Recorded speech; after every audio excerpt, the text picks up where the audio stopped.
Okay, I'm sorry, I might sound a little weirdly, but my tongue has a bump on it, so the front part, it's hard to kind of like talk because the bump is kind of getting a bit bigger.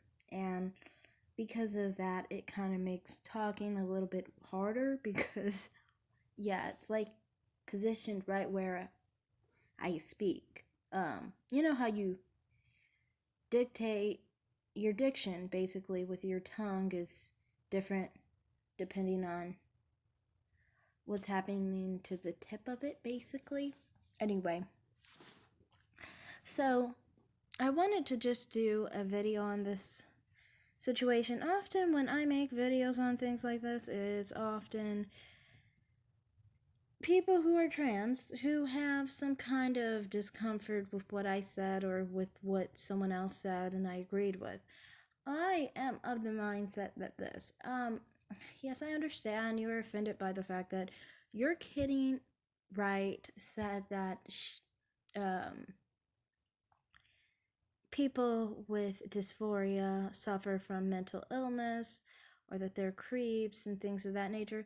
In many situations, there have been sex offenders and things of that nature, and people have gotten hurt. So, why is it wrong to acknowledge women are being hurt and are put at risk? Why is it wrong to admit? Especially when we're the ones who will fall victim in these situations. You know what I mean?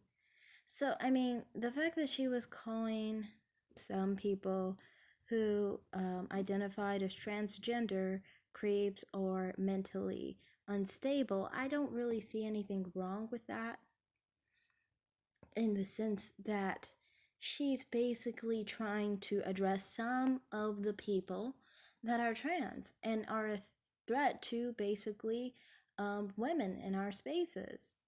You know, and she specifically said that in her video. She didn't say that she cared what other people did with their bodies. She cares if it has to do with women, you know, and that's why I appreciate her commentary because she is focused on women and our safety, you know, and I definitely support people trying to secure women's safety, you know. And I think a lot of the time with these situations, people don't want to pay attention to women who are of the sex of the female sex need particular protections, okay? Even if you identify as a woman, you feel like a woman, it's still, you know, some people need more physical protection from people that have more strength over them and have more abilities over them. This isn't against trans women, this is to protect cis women. You know, and if you don't have any issue against cis women and you actually like cis women, you should want them to be protected too. Now, on the whole mental illness part of it, I kind of feel like this.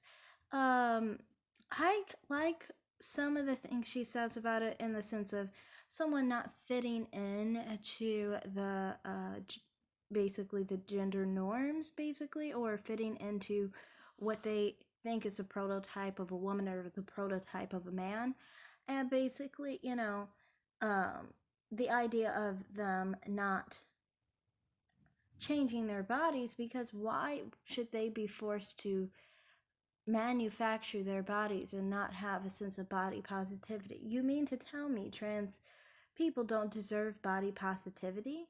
They need to be changed to be acceptable? Why is that a good message to trans people that they need to change their bodies in order to be acceptable? Why can't transgender people just be, you know, beautiful and perfect the way they naturally are born? Why must transgender people change? And that's the thing. I think a lot of the time, transgender people have been pushed to change either their behavior to fit their biological sex and what they think their biological sex should act like, or they're forced and pushed to basically transition their bodies. And, a lot of the time, like I said, medical professionals will try to push hormones in transgender people's faces to say that this will just make it all better. And it's like, it's not really, because this is what you need to do to hide a part of you. Your body is a part of you. And that's the shame, basically. It's either the shame of how you act or the shame of how you look. But it's never the acceptance of everything that you are, you know? And that's, to me, my issue with it. It's like, I think, honestly, it does cause disorder for a person because that person has to hide a part of them, either their body or how they act. It creates a mental breakdown for that individual, which I don't think originally existed. They may have just naturally been more like women, but just physically male, you know, emotionally, mentally, people should have accepted them for who they were and not told them that they had to change their bodies to be acceptable by society or to change their mindset and their behavior and their personality to fit society. So that's how I see it. Thanks for watching, everyone. Like and subscribe, comment down below.